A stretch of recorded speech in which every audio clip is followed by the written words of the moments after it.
el tema. Si gusta usted y luego me vengo acá. Sí. Uno y uno. Sí, gracias. Adelante, por favor. Buenos días, secretaria Rosicela. Buenos días a todos y buenos días a los secretarios. Secretario de Educación, Mario, felicidades por su cumpleaños, por cierto. Quería preguntarle, Presidenta, se lo merece también. Quería preguntarle, Presidenta, ¿cuál es el panorama, Secretaria, cuál es el panorama que significa para el país, para México, que no se dé la reunión con el presidente Donald Trump? Si había, de cierta manera, cierta esperanza de los mexicanos para que las noticias en cuanto a la migración, estas redadas que hay, pues en cuanto a la economía, temas de aranceles, pues se hubieran solucionado o llegar a algún acuerdo. ¿Cuál es el nuevo panorama ahora que no se va a reunir con el presidente Donald Trump? Pues ayer efectivamente no se concretó este encuentro bilateral, pero tampoco pues por la cancelación de la agenda. El encuentro entre ambos jefes de Estado pues puede tener lugar en otro momento.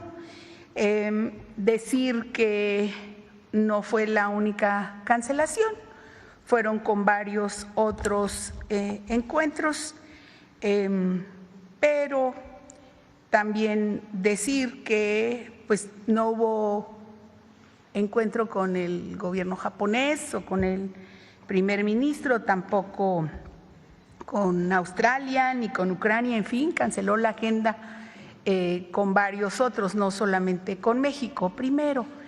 Y la otra cuestión pues se pospondrá para otra fecha. No conocemos cuál sea la agenda del presidente, obviamente, pero bueno, posteriormente se dará.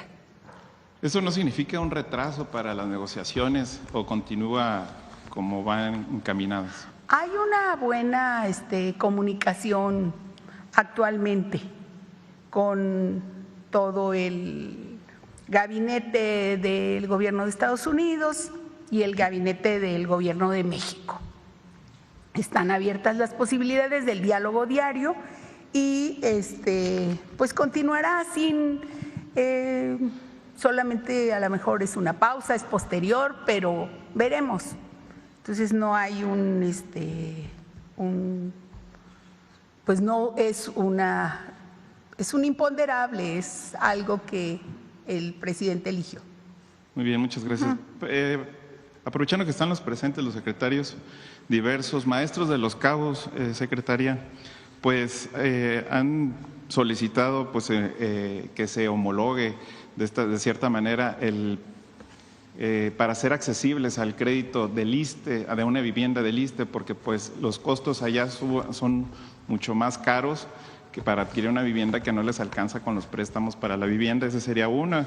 El nuevo hospital del ISSSTE en Los Cabos pues está funcionando muy bien, tiene muy buen equipamiento, tiene muy buena infraestructura médica. Lo que hace falta es personal porque esas vacancias que hace falta es debido a que los pagos son distintos, no se le paga lo mismo a un profesional de la salud en un ISSSTE, en un hospital privado, que hay muchísimos en Los Cabos, precisamente por el turismo médico, y es importante que tengan esa capacidad de diferenciar ese pago. Y aprovechando pues también que los maestros solicitan poder saber si se podría federalizar el pago de quinquenios, porque actualmente se les paga entre la Federación y el Estado y con ello pues genera más impuestos ante el SAT y pues algunos trabajadores, estos trabajadores tienen dos patrones, el Estado y también la Federación, y pues les genera muchos cargos al impuesto. Eso sería mi primera pregunta. Sí, le pedimos al director general del ISSSTE, el doctor Martí Batres Guadarrama, que responde a la primera parte. Y pues todo lo que tiene que ver con materia de impuestos, pues es la Secretaría de Hacienda. Podríamos hacer esta consulta con mucho gusto. Adelante, por favor, doctor.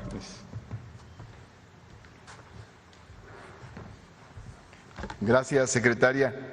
Sobre el tema de vivienda, se están desarrollando diversos programas. Ahora, afortunadamente, se están recuperando facultades y atribuciones del ISSSTE en materia de vivienda. Salió en estos meses un decreto de la presidenta Claudia Sheinbaum, donde se establecen facilidades para los pagos de vivienda que tienen que ver con programas de congelamiento, reducción, condonación de los adeudos. Ayer aquí en la mañanera se habló sobre eso ampliamente. Pero el decreto también establece facilidades para que se puedan desarrollar programas de vivienda que son diversos. Eso nos permite ampliar diversos procesos. Por ejemplo, menciono un ejemplo, no se podía dar el crédito construyes en suelo de propiedad social, solamente en suelo de propiedad privada, y ahora se puede también dar este crédito en suelo de propiedad social, lo cual nos ayuda mucho a generar vivienda también en la parte sur del país. Ahora, en el caso particular que menciona de Baja California Sur, tendríamos que ver cuáles son las características y con toda seguridad el FOVISSSTE tiene plena disposición para adaptarse a las diversas realidades regionales y poder ayudar a la gente a adquirir su vivienda o a construir su vivienda. Entre las nuevas facilidades que se le están dando al FOVISSSTE es la de construir vivienda, y el FOVISSSTE se está dando a la tarea de conseguir también reserva territorial para poder construir vivienda, pues esto facilita también que trabajadores del Estado tengan vivienda en las zonas donde el suelo tiene un muy alto costo. Entonces, en zonas donde el suelo tiene muy alto costo, el crédito para el trabajador no le resuelve muchas veces porque no le alcanza para adquirir la vivienda en el mercado. Por ese motivo, esta facultad para poder construir vivienda nos permite ayudar a las poblaciones que tú mencionas, por ejemplo, ¿no? En zonas donde el suelo se ha vuelto demasiado caro, que no solo ocurre allá, hay otras zonas en el país donde tenemos esta realidad. Pero vemos con los compañeros del FOVISSSTE para que puedan analizar de manera muy concreta la realidad de la región y poder realizar ahí programas. Acaba de salir también la publicación de un mecanismo muy bueno, que es poder juntar créditos de quienes son de FOVISSSTE e Infonavit. Si, por ejemplo, una pareja resulta que están casados y la esposa trabaja en el gobierno, el esposo trabaja en la iniciativa privada, uno tiene Infonavit, la señora tiene FOVISSSTE, pueden juntar sus créditos y entonces el monto ya es mayor y les alcanza para una vivienda que tiene un costo mayor. Incluso, aunque no estén casados, si es unión libre, también pueden juntar sus créditos. Si son solteros y son hermanos, pueden juntar sus créditos. Padre e hijo, madre e hijo, pueden juntar sus créditos. Entonces, esta es una buena noticia porque permite tener más recursos para la adquisición de la vivienda. Ahora, sobre el tema de las condiciones de trabajo en clínicas y hospitales, estamos tomando varias medidas. Aquí anunciamos, por ejemplo, el cambio voluntario de 6 a 8 horas. Se inscribieron casi 20,000 médicas, médicos, enfermeras, enfermeros, camilleros y personal paramédico y afín. Y entonces eso permitió mejorar sus ingresos y sus prestaciones. Y también permitió que la institución tenga más horas de servicio para la derechohabiencia. Pero no es la única medida.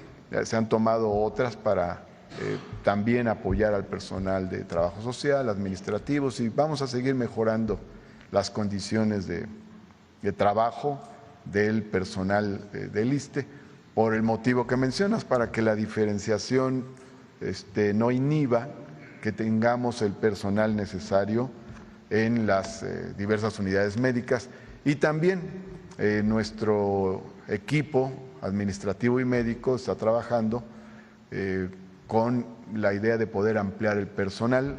Este es un tema que vemos con la Secretaría de Hacienda y vamos a ir paulatinamente ampliando el personal que requerimos en diversas unidades médicas del país. Gracias, secretario. Gracias, secretario. Secretaria, sí. El programa México Te Abraza, hemos recibido algunas peticiones, solicitudes, que si pudiera agregarse, considerarse el tema de que muchos migrantes quisieran regresar al país, pero tienen vehículos que adquirieron allá, y si pudieran tener una especie de licencia para ingresarlos o incluso pues regularizarlos, pues también hicieron su patrimonio, pero ya no pueden y ni quieren, por el temor de estas redadas, estar en Estados Unidos. No sé si esa propuesta sería viable. Sí, es una muy buena idea. A mí me gustaría que lo vieran directamente los consulados. Sí hay un apoyo también para el tema del menaje, para hacer más rápido, más expedito el ingreso al país. Por cierto, bueno, independientemente de los vehículos y de todo el apoyo que necesiten mexicanas y mexicanos que quieren regresar al país, pues nosotros seguimos trabajando en el México Te Abraza, específicamente con la coordinación de la Secretaría de Gobernación. Esto por instrucción de la Presidenta de la República, en el sentido que tenemos que implementar las condiciones mínimas necesarias para darles todos los apoyos en salud, en educación, con el tema de los programas sociales en general y con el tema de la movilidad en particular.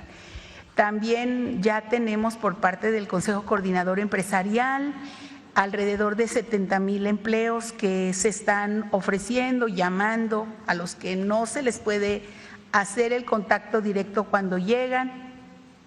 Posteriormente se hace este contacto telefónico para que puedan atender estas ofertas de trabajo. Y pues, como decía, llevábamos 70,000 empleos ofertados por parte del Consejo Coordinador Empresarial de las principales empresas e industrias del país. Entonces, estamos buscando siempre generar una mejor calidad de vida para la población, pero esta idea la recogemos. Creo que en algunos casos ya lo han estado haciendo y tienen el apoyo del Gobierno de México para su menaje y también para la regularización de su vehículo, si fuera el caso. Claro que sí. Muchas gracias, secretaria. Pues el 7 de julio fue el Día de la Libertad de Expresión y pues hay muchos casos de periodistas pues refugiados, desplazados.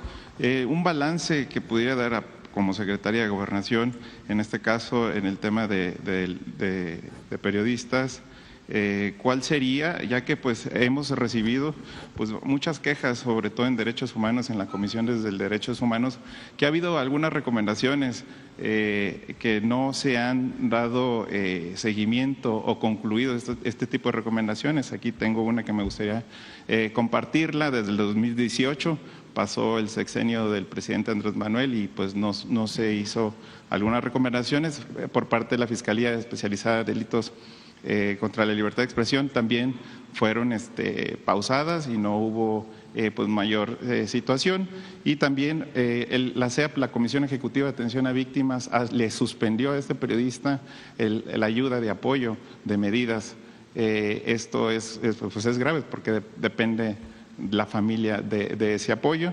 Aquí tengo el dato también porque se ha buscado el contacto con la encargada de la Comisión Ejecutiva de Atención a Víctimas y pues no responde a este llamado, y también dice que no tienen recursos suficientes para atender a las víctimas, al igual que el mecanismo de protección a periodistas y defensores de derechos humanos. Sin embargo, muy atinada la dirección. Sin embargo, dicen que son precarias por falta de dinero y recursos. Hay que verdad de esa falta de apoyo económico para las instituciones que tengan que ver con delitos y contra la libertad de expresión. Yo solamente en general, antes de darle la palabra al subsecretario de Derechos Humanos sobre el tema, pero en general, para el Gobierno de México es una prioridad el respeto a las garantías individuales que vienen en la Constitución, y una de ellas pues es la libertad de expresión. y que se refiere este artículo específicamente a los periodistas de México. Entonces, dejar bien asentado y, por supuesto, que la comisión que existe para tales efectos pueda funcionar de manera regular. Y ahora que nosotros hemos estado al frente de esta tarea, pues es una de las prioridades darle una mejor atención. Existe un comité que es quien evalúa los casos específicamente de quién sí, quién no está en riesgo, digamos así, pero con mucho gusto revisamos el caso y yo le pediría al subsecretario Arturo Medina una respuesta más específica sobre lo que usted pregunta. Adelante, Arturo, por favor. Gracias. Gracias. Con su permiso, secretaria. Muy buenos días. Ante la pregunta, tenemos al mecanismo de protección a defensoras y defensores de derechos humanos y periodistas. Esta instancia, ustedes saben, porque muchos de los que están acá hemos trabajado en coordinación en distintos momentos, incluso hemos traído acá las instalaciones, bueno, a los compañeros y compañeras del mecanismo para apoyar. Sesionamos a través de la Junta de Gobierno, en la que también hay una representación de defensoras y de periodistas. Cada mes conocemos de los casos y ahí se van actualizando las medidas. Este es un grupo de trabajo que parte de análisis de riesgo técnicos y que toma decisiones idealmente por consenso o si no por la mayoría de sus integrantes. Vamos a revisar el caso que nos plantea, si ahora nos hacen llegar la información en particular, porque todos los casos que tenemos tienen que guardar la secrecía, sobre todo en el caso de defensores y periodistas, pero tengan la certeza de que estamos trabajando para garantizar la libertad de expresión. Esa es la instrucción que nos ha dado la Secretaria de Gobernación, la Presidenta y además la convicción en este gobierno de todos quienes formamos parte de la subsecretaría, en particular del mecanismo.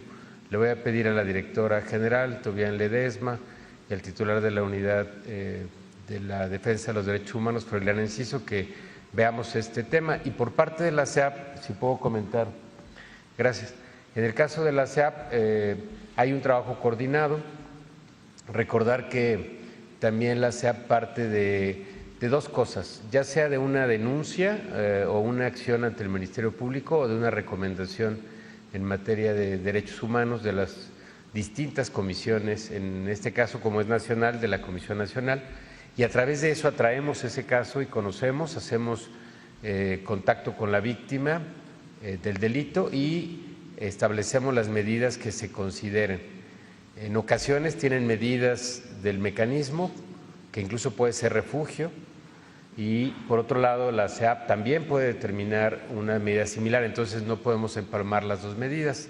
Trabajaremos en ese sentido con el mecanismo y con la SEAP. Recordar que estas dos instancias, una para periodistas y defensores, tiene que ver con garantizar el derecho a defender derechos, en el caso de los defensores, y de la libertad de expresión. Entonces, estamos a la orden y atentos para conocer ese mecanismo y también en coordinación con la SEAP y lograr que ese periodista o ese defensor pueda retomar su proyecto de vida, puede superar ese hecho victimizante y que podamos trabajar de la mano pues con ella o con él, ¿no? Entonces estamos atentos y no es un tema presupuestario porque apenas estamos a mitad del año. No se ha ejercido la totalidad de los recursos, entonces tendríamos que revisar cuál es la medida, tal vez no hay una información clara. Claro, con mucho gusto se la paso con la secrecía, puede ser directamente. Sí, ahorita que terminemos, Sí. Con mucho gusto. Gracias. Adelante. Ya por último, Presidenta, pues, ¿qué diferencia hay entre… Secretaria. Perdón, secretaria, es la insistencia, discúlpeme usted. El nepotismo, o que ya esta ley, pues vaya, cambió, ¿no? Pero también existe la modalidad honorario. Entonces, ¿por qué lo puedo decir? Porque gracias a que la denuncia que hicieron, que se hizo pública, vaya, de que la retirar la visa a la gobernadora de de Baja California, pues se dio cuenta de que honorariamente estaba el esposo trabajando en proyectos estratégicos, pues un lugar donde pues se pueda dar manotazo de cierta manera sin ser pagado ni ser empleado, servidor público, pero sí estar estratégicamente, en un lugar donde pues se pueda prestar a corrupción. Y en estos casos me refiero también, como en el caso del gobierno de Puebla, donde pues también hijos, esposos y demás tienen a cargos honorarios, también no es nepotismo, pero el punto es el honorario, en donde también están trabajando ahí en puestos o cargos también estratégicos donde puedan tener pues posiblemente estos actos de corrupción y darle beneficios a ciertas empresas, que incluso estamos haciendo una investigación. Estas empresas se hicieron en algunos casos con amigos muy cercanos y se puede prestar para lo mismo.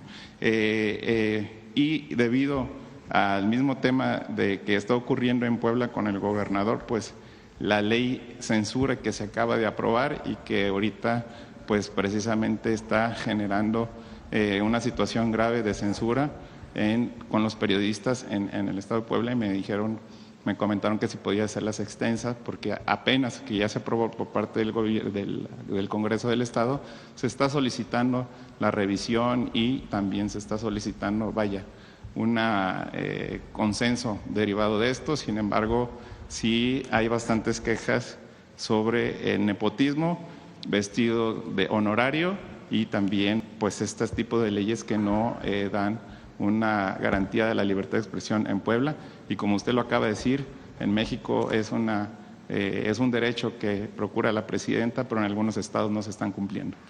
En el primer caso, su primera pregunta, si nosotros nos queremos basar en la iniciativa de la presidenta sobre la ley del nepotismo en general que ustedes conocen, entonces pues por lo pronto y eso es lo que nosotros tenemos como guía en esa parte. Habrá que ver si hay alguna denuncia sobre los temas de nepotismo específicos para poner atención, digamos, a cualquier denuncia que tenga que ver específico, no así solamente como una idea. Si hay alguna denuncia, se atiende con mucho gusto y sin prejuzgar antes qué fue o de qué se trata. El otro, pues sí quiero ser muy tajante en el tema de la libertad de expresión. El gobierno de México está en contra de cualquier tipo de censura. Nosotros nos preciamos de seguir las líneas sobre el tema de un gobierno por las libertades y por los derechos. Entonces, de ninguna manera el gobierno de la Cuarta Transformación está por una cuestión de la censura hacia los medios de comunicación. Absolutamente estamos en contra de cualquier intento. Y por cierto que se me hizo bien la iniciativa que tomó el gobernador de enviarle al Congreso de Puebla una cordial invitación para que revisen lo relativo al artículo que ha causado polémica sobre el ciberacoso. Me parece muy importante que participen pues toda la sociedad poblana y la de México, la que así consideraría, sobre este tipo de artículos que han aprobado en el Congreso del Estado. Entonces, que se ponga a consideración y que pues sean muchos los periodistas que participen, los padres de familia, en fin, que participen todo mundo para que pueda dar su opinión sobre que pues en México no debe haber censura, libertad y derecho.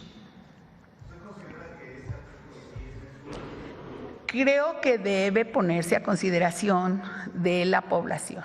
Pues a mí lo que me pareció bien es que se diga que se someta a una revisión de la población, más que una posición sobre un artículo específico. Nosotros lo decimos en el Gobierno de México en general, no a la censura.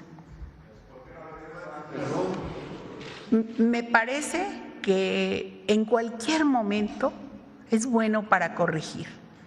Lo único que uno tiene que estar atento es a decir en este tipo de decisiones, veamos si se puede revisar y si es necesario corregir. Ahorita solamente está a revisión de todo el pueblo de Puebla, que se someta a una revisión exhaustiva.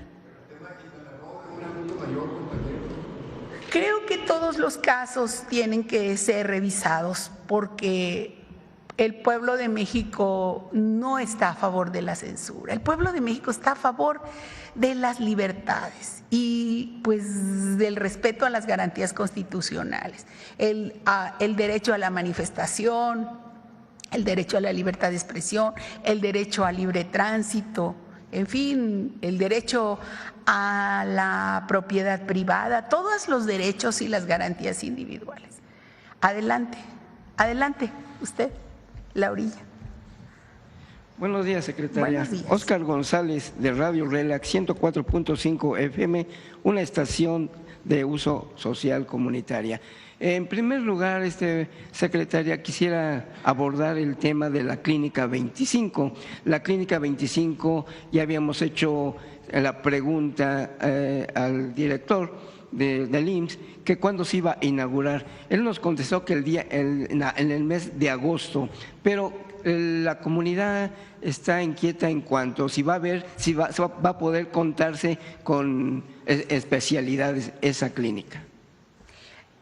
Si es tan amable, podamos en el transcurso del día consultar a Zoe Robledo, el director general del IMSS, y que pueda tener usted la información completa.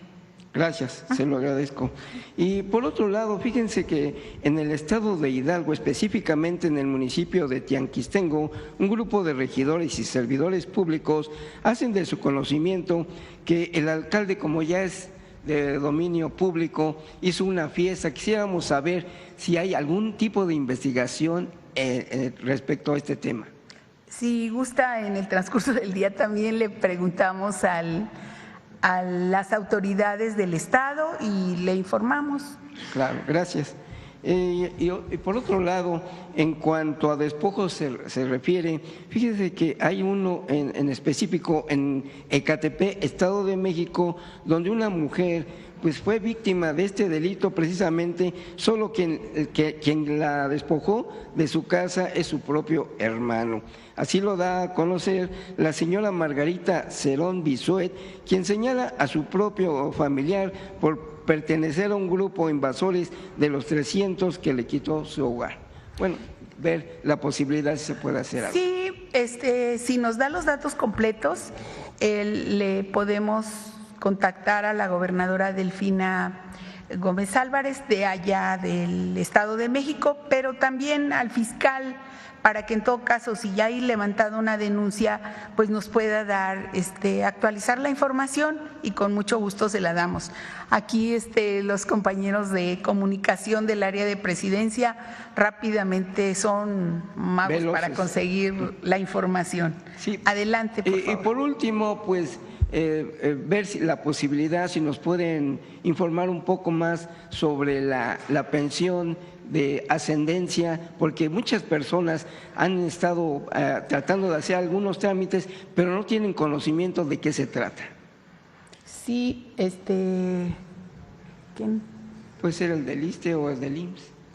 ISSSTE, IMSS, la investigamos, ¿verdad? ¿Puede darnos un poco más de información? Sí, claro que sí.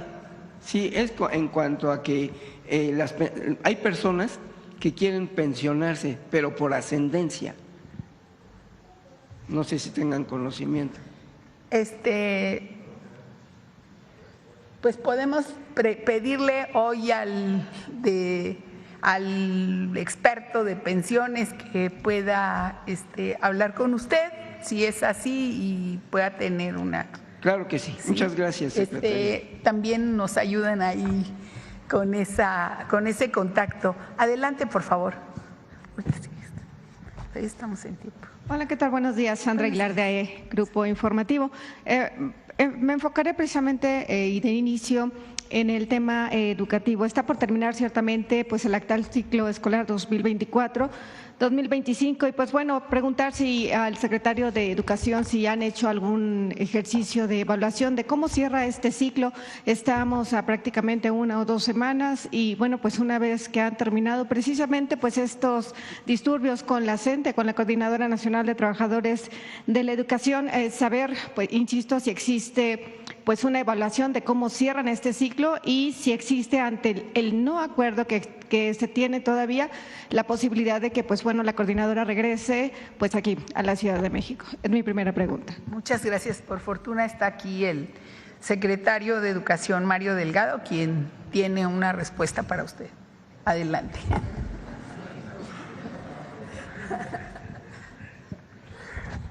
Muchas gracias. Secretaria, antes sobre el pago quinquenal que preguntaban en Baja California Sur, si se puede federalizar, en ningún caso tenemos ese tipo de pagos federalizados, normalmente es una prestación a nivel estatal y queremos concentrarnos en lo que les propuso la presidenta Claudia Sheinbaum a las y los maestros en Baja California Sur, esa vieja demanda de tantos profesores que había sin que tuvieran plaza. Hay profesores que llevan 25 años dando clases en esas condiciones. Y la presidenta, vía su servidor, estuvo por allá con el gobernador, que hay que decirlo, él es profesor, el profe Víctor Castro, fue dirigente sindical de la CENTE en Baja California Sur, y no por ser gobernador ha dejado de luchar por mejores condiciones para las y los maestros de Baja California Sur. Y el planteamiento que les hizo la presidenta fue empezar a regularizar estas plazas. Iniciamos con 500 en este año y conforme el presupuesto lo permita iremos avanzando. Entonces no podríamos federalizar este tipo de pagos, ese sí es un esfuerzo que tiene que hacer el gobierno del estado. Y bueno, regresando y obviamente con el apoyo de la federación, siempre que la presidenta siempre ha sido muy solidaria con los habitantes de Baja California Sur y con su gobernador. Regresando a la pregunta, informar que tenemos ya prácticamente el 100% de las escuelas en clase, se había retrasado Zacatecas, pero ya determinaron que esta semana, ya regresaron a clase y todas están en clase. Tenemos ahí pendientes algunas % en Baja Sur que le pido a las y los maestros que habíamos hecho el compromiso que si avanzábamos en esta agenda de las plazas ya no habría escuelas en paro. Entonces siguen por ahí como 30 escuelas en Baja Sur que estoy seguro que esta semana regresarán. Algunas pocas en Baja California y en Yucatán también las menos. Pero en Zacatecas me gustó mucho el compromiso que hicieron las y los maestros cuando levantaron el paro. Dijeron, nos vamos a poner al corriente de todas estas semanas sin clase. Ellos asumieron el compromiso ante la exigencia de los padres de familia de tener un buen cierre de ciclo escolar. Y ahí las y los maestros de Zacatecas dijeron, nos comprometemos a incluso trabajar horas extras para que cumplamos todos los objetivos que tenían planteados en este ciclo. Yo estoy seguro que lo mismo va a ocurrir en otros estados como donde hubo más escuelas que pararon, como Chiapas, como Oaxaca, que haya un cierre pues muy intenso para que se recupere las semanas donde no hubo clases y tengamos un buen cierre ahora el próximo 15 de julio. Ya se publicó el nuevo calendario escolar 2024-2025 y se cumple la promesa de la presidenta Claudia Sheinbaum de tener una semana más de vacaciones para los niños, las niñas y para las y los maestros. El regreso a clases del siguiente ciclo escolar será el 1 de septiembre. Por ahí vi que decían, no, pero los maestros regresan una semana antes. Pues sí, siempre han regresado una semana antes con dos objetivos. Uno de formación, de actualización, de cursos que se dan para el magisterio y la otra, pues ellos tienen que preparar a las escuelas y preparar el regreso. Pero como se pospone una semana el arranque de clase, pues se pospone una semana el arranque de estos cursos y preparativos al arranque del ciclo escolar. Entonces, sí tienen efectivamente una semana más de vacaciones. Tenemos en nuestro calendario 2024-2025 185 días efectivos de clase. ¿La relación con la CENTE está tranquila en estos momentos? ¿Hay, en ese sentido, paz para los padres y también para el sector educativo? Pues para la tranquilidad de las madres y padres de familia, ya están en clases, las y los niños, vamos a cerrar bien el ciclo y tenemos un diálogo permanente con todos los maestros, los de la coordinadora y con el sindicato. Queremos ahora, como nos lo instruyó la presidenta, establecer las mesas tripartitas. Ahí la secretaria de Gobernación nos está ayudando también en esta tarea para ya ponernos a trabajar en los temas que les interesan mucho a las y los maestros, que es la gestión diaria del día a día, el tema de plazas, de consolidación de horas, de pagos atrasados, en fin, todo lo que, la incidencia que se da todos los días en el magisterio. Aprovechar, secretario, externarle por parte de los padres de familia al gobierno federal y a todas las instancias el apoyo, pero sobre todo el ponernos en una radiografía la situación tanto de alimentación, tanto de salud que se tiene con los menores y pues sí fue como que un golpe para muchos de nosotros que nos han obligado a regresar a los platillos tradicionales y adiós a la comida chatarra. Ay, pero un golpe favorable. Bueno. Pensábamos que iba a ser, la verdad, que iba a haber mucho más resistencias, pero estamos sorprendidos por el nivel de cooperación de las y los maestros y de los padres y madres de familia. Creo que estamos en un nivel de conciencia diferente en este momento en nuestro país respecto de los temas de prevención de la salud, de alimentación saludable, y vemos mucha creatividad en las cooperativas. Por ejemplo, nos mandan su video, ¿no? Venden frutas y le dan cierta forma a la sandía o el melón de corazón o de estrella y lo ponen en un palito y a los niños les gusta, en fin. Hemos visto mucha creatividad y en el sitio de Vida Saludable todas las semanas se sube nuevo material de recetas. Por ejemplo, el DIF recoge recetas entre las escuelas y las sube al sitio, también videos. Lo más importante siempre es qué sí se puede y qué no se puede. Aprende MX está subiendo cada semana cápsulas. Hoy ya aquí Ramiro ya se comprometió a compartirnos su video del tema del azúcar en los refrescos y en las bebidas azucaradas, la enorme cantidad de azúcar que consumen los niños en esas bebidas y el daño que genera a la salud, y también ya la historieta ahí de don Chuchuluco nos la va a compartir para ponerla en el sitio de Vive Saludable y llevarla a las escuelas. Gracias, secretario.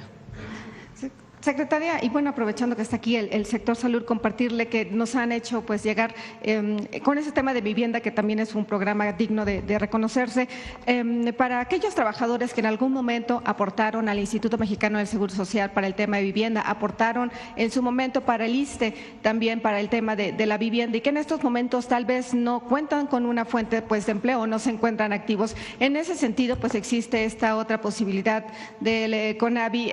¿Qué tienen que hacer? ¿A dónde tienen que dirigirse? Algunas parte de la información que se conoce es que se tiene que concentrar en una sola cuenta. ¿Cómo va ese tema o a dónde pueden acudir para pedir información específicamente con respecto a este tema?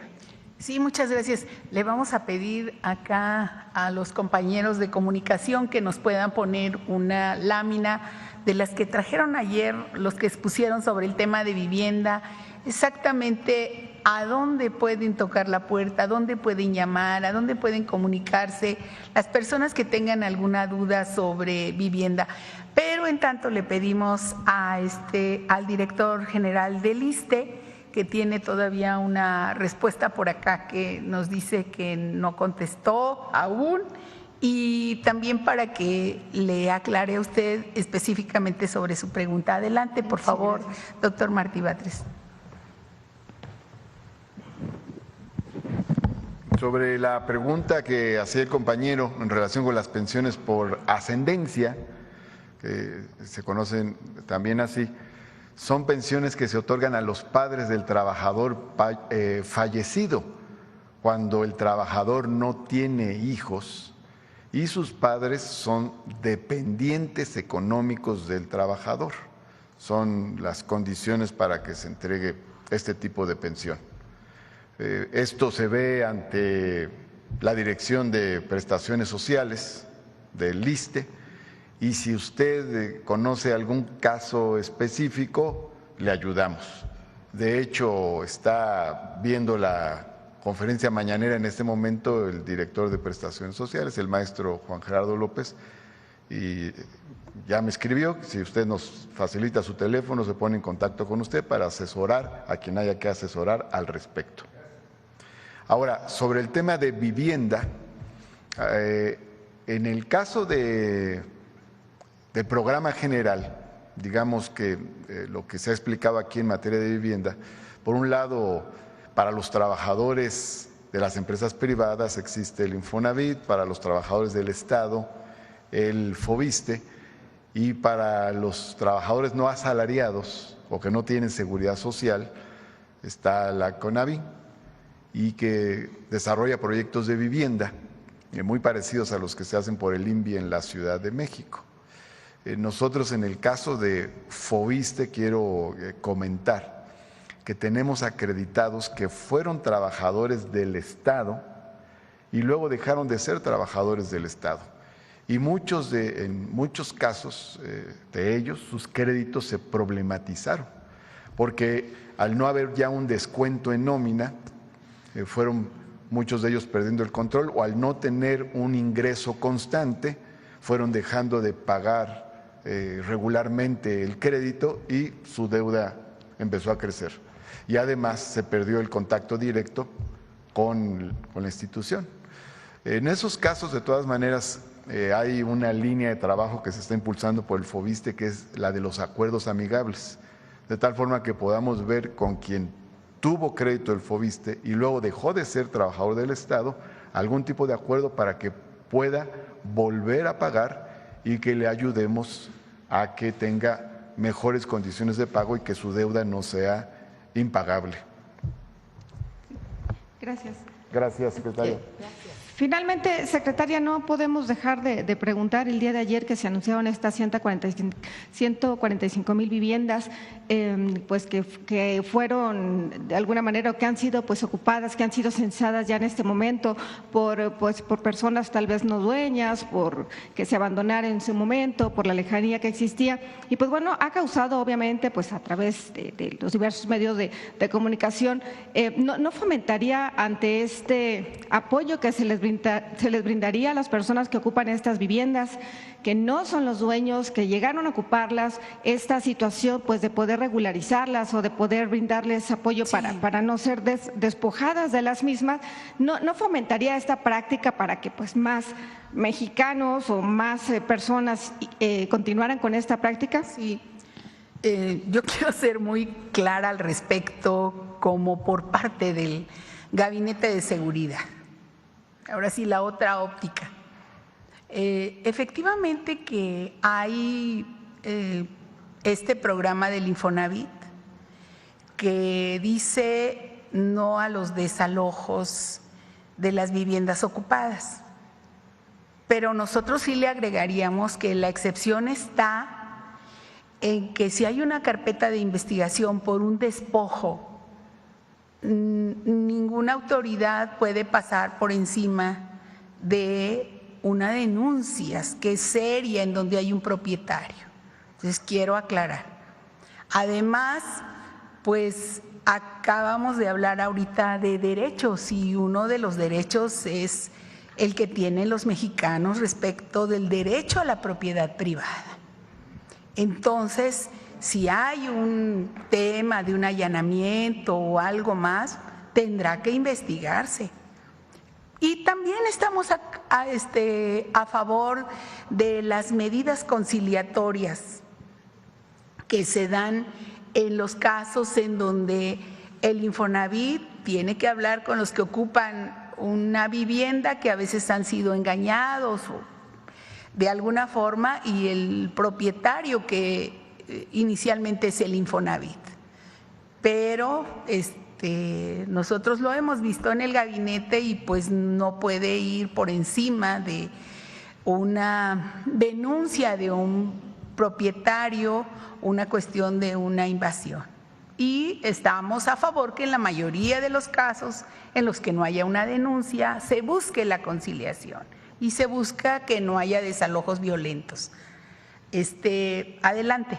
Finalmente, secretaria, preguntarle como jefa de gabinete, saber la salud del fiscal general de la República. Ayer se compartió pues una información o desinformación. Saber como jefa de gabinete si usted sabe cuál es la situación de salud que presenta el fiscal. Ayer hubo reuniones diversas con servidores públicos del Gobierno de México con él. Está en perfectas condiciones. Esa es la información que tenemos al momento. Usted, ya van 2 días también. No, la que sigue la compañera. La que sigue la compañera, porque si no ya no nos va a dar mucho tiempo. Ahora se la regreso y quedo a deberle porque está 2 días aquí. Esperamos que sea breve y si ella es breve, usted tiene la respuesta. Espero ser breve. Por favor. Bueno, buenos días, señora secretaria. Buenos días a todos los presentes. Elide Fernández, de Noticias del Movimiento Conciencia y colaboradora del programa radiofónico Iztaccíhuatl en el Sendero de la Luna, así como del canal de YouTube Animales con Derechos, Uniendo Causas, Conectando Derechos. Hoy traigo un agradecimiento y una sola pregunta, pero permítame darle contexto. Primeramente queremos agradecer a la Consejería Jurídica de la Presidencia. Ya esté revisando el proyecto que el Movimiento Conciencia le entregó para que coadyuve a conformar la Ley General de Bienestar, Cuidado y Protección Animal, mandatada por nuestra Carta Magna. Dicho proyecto, que consta de un marco jurídico global, señala, entre otras cosas, que será imperativo crear, revisar y expedir reglamentos en cada uno de los casos que involucre animales para tratarlos de forma escrupulosa, en congruencia con nuestra Constitución y la moral y conocimientos científicos y tecnológicos de nuestra época. En el mismo sentido, se está organizando un foro de consulta ciudadana sin precedentes para contribuir, fortalecer y respaldar el proceso legislativo o, en su caso, ampliar los conocimientos tanto de las autoridades como de los interesados sobre el tema. Este foro formará parte del segundo Festival Cultural y Académico por los Derechos de los Animales y contra la Violencia. Inicio con la pregunta. Señora secretaria, el 13 de diciembre pasado, en este espacio de la Mañanera del Pueblo, le pregunté a la presidenta, la doctora Claudia Sheinbaum, si el Movimiento Conciencia le podría entregar un anteproyecto integral, ético y eficaz para minorar el exceso de poblaciones caninas y felinas en territorio nacional. Ella me respondió que sí. Permítame entregarle a usted hoy un documento base que contiene líneas generales para tal efecto, esbozado dentro de nuestros más altos estándares nacionales, así como internacionales, fundamentado en pilares programáticos, planes educativos y en una sola salud. Una sola salud es un enfoque que reconoce la interconexión entre la salud humana, animal y ambiental y sus derechos. Este concepto se basa en la idea de que la salud de los seres humanos, los animales y el medio ambiente están estrechamente relacionados y que abordar los desafíos de salud de manera integral tiene beneficio para todos. Ya está suficientemente documentado que los millones de perros y gatos que se reproducen sin control y que vemos por doquier son una fuente creadora y receptora de violencias extremas que violan sistemáticamente los derechos humanos, los derechos de los animales y los derechos de la naturaleza. Por otro lado, reitero, solo un pensamiento retrógrada, corrupto y criminal opta por las matanzas de perros y gatos cuando se sabe inmediatamente otros ocuparán su lugar, así hasta el infinito. Señora secretaria, por lo antes expuesto, representantes del Movimiento Conciencia le solicitan la oportunidad de plantearle presencial y ampliamente dicho anteproyecto. El encuentro es importante porque este trabajo está basado en casos de éxito a nivel mundial y podría adaptarse a nuestra realidad social. Y si este gobierno lo considera, se acepte como una aportación respetuosa de la sociedad civil con el fin de estudiar la posibilidad de generar una política pública de control ético y sostenible de perros y gatos. ya que conforme a nuestra Constitución, el Estado mexicano debe garantizar la protección, el trato adecuado, la conservación y el cuidado de los animales. ¿Por qué solicitan en particular la reunión con usted, señora secretaria? Argumentan que además de fomentar la convivencia armónica, la paz social, el desarrollo y el bienestar de las mexicanas y los mexicanos, cuando ocupó la titularidad de la Secretaría de Seguridad y Protección Ciudadana, con altura de miras y una visión humanista y periférica, publicó un decálogo de acciones contra la crueldad animal como prevención del delito. Así pues, su interés y compromiso en este tema son innegables. La pregunta, señora secretaria, ¿será posible reunirse con usted para exponerle y explicarle el contenido del documento que ahora entrego, elaborado por el Movimiento Conciencia, conjuntamente con otros colectivos nacionales e internacionales, como la Fundación Animal Guardians, y que tiene por objetivo mitigar notablemente y desde la ética la sobrepoblación de perros y gatos en nuestro país? Sí. ¿Sí? ¿Usted nos llama para hacer la reunión? Les doy la fecha con mucho gusto. Sí, y si me permite nada más una pregunta para el secretario de Educación, es muy breve. ¿No ha considerado, secretario, una jornada nacional por la paz y contra el maltrato animal? Considerando que nuestra Constitución mandata en los planes de estudio la protección animal. Adelante. Pues me parece muy buena idea, podemos incorporarla en la siguiente jornada por la paz, en el siguiente ciclo escolar. Y nosotros pensamos que el cuidado animal, el que los niños aprendan desde pequeños que son seres vivientes, seres sintientes, y aprendan a cuidarlos, a respetarlos, es muy importante después para evitar conductas violentas. En temas de estudios del acoso escolar, cuando hay niños que maltratan a los animales, pues después maltratan o tienen ese tipo de conductas violentas con sus compañeros. Entonces es muy útil promover, sirve mucho desde el punto de vista pedagógico, educativo, que los niños aprendan a convivir con los animales, con las mascotas, a respetar la naturaleza. Entonces, por supuesto que queda perfectamente dentro de este tipo de jornadas por la paz y contra las adicciones, y además ya me la estoy imaginando, nos puede quedar muy bonita que lleven sus mascotas y respetarlos, ¿no? Animales de familia, animales de compañía. Muchas gracias. Compañero, y si quieren nada más, aprovecho este para informar sobre la noticia que dice el gobernador Samuel García, que los jóvenes del grupo musical Los Juniors de Monterrey están bien y con sus familias. Adelante, por favor. Muchas gracias. Y gracias por la tolerancia en el tiempo. Y bueno, pues así es la información, siempre no termina y nos podríamos alargar muchísimo tiempo.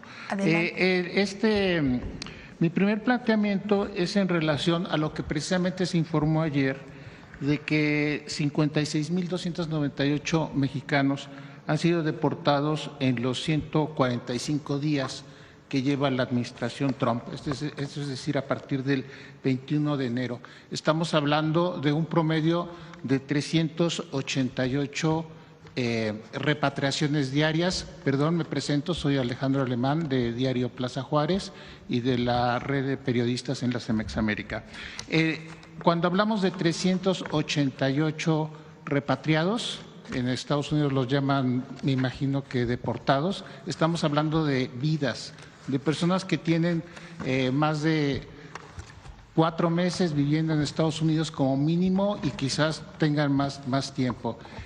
Secretaria, me gustaría saber si de estas 388 deportaciones diarias se está siguiendo no solo el protocolo de poderlos acoger, sino de saber en qué condiciones están, porque en muchos casos hablamos de deportaciones de personas que han dejado a sus hijos allá, que han dejado sus bienes allá. Ahorita se mencionaba el tema del menaje, que es importantísimo, y tener una visión más humanista de lo que está pasando y poder apoyar a los mexicanos que son deportados.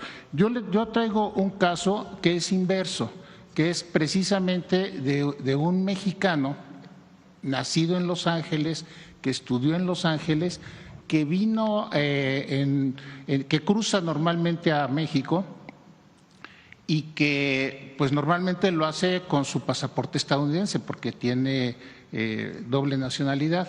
En uno de sus cruces, Hacienda, que es aleatoria en las revisiones, le pidió sus documentos, no le devolvió su pasaporte estadounidense. Digo, él continuó cruzando otra vez, consideró que ese era un problema menor, volvió a cruzar y aquí es el asunto. Lo vuelve a detener Hacienda y entonces se le hace fácil identificarse con su ID de California y el agente aduanal mexicano le dice que esa no se la vale y entonces le parece sencillo y fácil pensar, bueno, pues entonces me identifico como mexicano, también soy mexicano, y muestra su CURP y muestra su RFC, su acta de nacimiento, y entonces el agente aduanal le dice, oiga, ¿sabe usted que un mexicano no puede traer un carro extranjero? Y procede a decomisarle el auto. Esta situación tiene más de 3 meses que está en la aduana, el carro detenido, y digo, menciono ese caso para ver que es inverso. También las autoridades mexicanas se portan de manera muy abusiva con los… bueno, como en este caso, que fue simplemente, el argumento es válido, entiendo que la gente aduanal actuó en ese sentido como diciendo usted es mexicano, pues está identificando como mexicano, trae un carro estadounidense y se pasó a decomisarlo. Pero atrás de eso había una intención quizás de querer arreglar las cosas por otro lado. Entonces, su comentario sobre esta situación. Gracias. Sí, primero decir que la presidenta Claudia Sheinbaum ha instruido a todo el gobierno, no solamente a la Secretaría de Gobernación, a que los mexicanos, las mexicanas y los migrantes en general sean tratados con respeto y dignidad. Entonces, a partir de ahí, toda la política pública se basa alrededor de eso. Entonces, nosotros tenemos un programa que ustedes aquí han escuchado, México te abraza, el cual… pues alguien, por ejemplo, se preguntaba, ¿por qué no todos los mexicanos y mexicanas que están siendo repatriados de Estados Unidos van al centro de atención o a los centros de atención que están en la frontera? Entonces, la explicación ahí es porque si alguien llega a territorio mexicano, no lo podemos obligar porque está en su tierra. Entonces van aquellos que aceptan ir de manera voluntaria a recibir los servicios del centro de atención que está lejos del cruce ahí de la frontera. Entonces, digamos, es una cosa similar, hacer un llamado a todos los servidores públicos de conducirnos con el buen trato, el respeto a los paisanos y paisanas, y también por parte de la Secretaría de Gobernación un llamado a las autoridades de migración del Instituto Nacional de Migración a conducirse con respeto, pero también evitar las conductas de corrupción que pudieran tener. Nosotros estamos en la mejor disposición siempre de recibir cualquier queja, denuncia al respecto de paisanas y paisanos, pero específicamente en este caso con mucho gusto lo atendemos, denos los datos, nos comunicamos con él y buscamos atender el tema del vehículo, pero además vamos a ver con la Secretaría de Hacienda de qué forma puede hacerse un lineamiento específico para estos temas. Con mucho gusto lo atendemos. Adelante. Muchas gracias. Y mi segundo planteamiento, muy breve, es en relación a medicamentos, costos de medicamentos. Concretamente me voy a referir a la metadona, que en una farmacia especializada en Estados Unidos el precio de la metadona es de $1,200, cuando aquí por haber todo este asunto de los laboratorios de origen y que si es un laboratorio mexicano el que le está dando, el costo de la metadona aquí en México es de $7,000. Aquí el problema está que este es un medicamento para el tratamiento de adicciones y se requiere. El problema está que el gobierno federal lo compra al laboratorio mexicano 4 veces sobre su valor, pudiéndolo adquirir a un precio menor. Se ha hecho hay una petición muy concreta de un laboratorio mexicano para importar el producto y COFEPRIS no ha avanzado. Entonces todo pareciera indicar que ahí hay un contubernio para favorecer un monopolio en el caso de los fármacos. Muchas gracias. Por favor, mire, tienen por fortuna aquí a todos los que saben de ese tema de medicamentos, pero específicamente el compañero Clark. Adelante, subsecretario. Muchas gracias, secretaria. Con su permiso, buenos días a todos, saludarlos.